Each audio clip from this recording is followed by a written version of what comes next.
திண்டுக்கல் அருகே உள்ள அருள்மிகு அபிராமி அம்மன் கோவிலும் மற்றும் அருள்மிகு பத்மகிரீஸ்வரர் கோவிலில் சித்திரை திருவிழாவானது கொடியேற்றத்துடன் தொடங்கி இருக்கிறது. இது தொடர்பான கூடுதல் தகவல்களை தருவதற்காக நமது செய்தியாளர் வசந்த் இணைப்பில் இருக்கிறார். வசந்த், வணக்கம். உங்க விரிவான தகவல்களை சொல்லுங்க.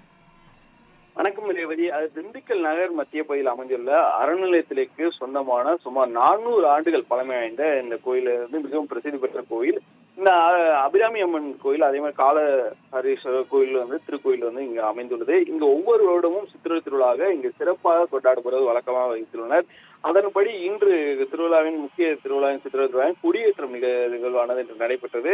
இதற்கு முன்னதாக ஓமமான கணபதி ஓமம் உள்ளிட்ட பல்வேறு ஓமங்கள் நடத்தப்பட்டது. இதனைத் தொடர்ந்து இன்று கொடியேற்றத்திற்கு மஞ்சள் பால் உள்ளிட்ட திருமஞ்சம் உள்ளிட்ட 16 வகையான அபிஷேகங்கள் தொடர்ந்து சிறப்பு பூஜைகளும் தொடர்ச்சியாக நடைபெற்றது.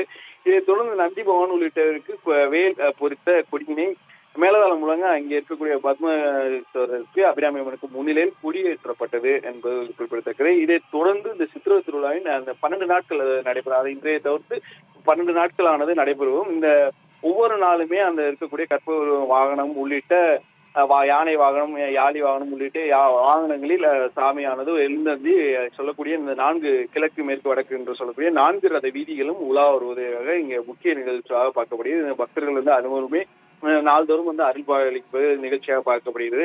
இதை தொடர்ந்து சொல்லணும்னா அந்த 10ஆம் நாளும் அதே போல அடுத்த மாதம் 5ஆம் தேதி முக்கிய நிகழ்வாக இந்த திருவிழாவின் முக்கிய நிகழ்ச்சியாக நாம் பார்க்கப்படும் திருக்கல்யாண வைபவம் நடைபெறும். அதே போல் 9ஆம் தேதியான திருத்தேரோட்டம் நடைபெறும். அதே போல 10ஆம் தேதி தீர்த்தவாரி நிகழ்ச்சியுமானது தொடர்ச்சியாக இங்க நடைபெறுவது வழக்கம். இந்த 3 நிகழ்ச்சிகளும் ஒரு முக்கியமான நிகழ்ச்சியாக இந்த திருவிழாவில் இடம்பெறும்.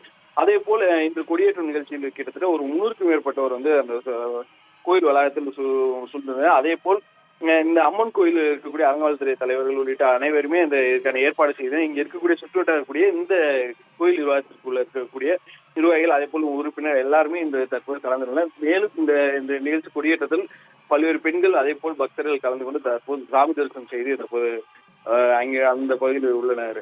ரேவதி, உங்க தகவல்களுக்கு நன்றி வசந்த்.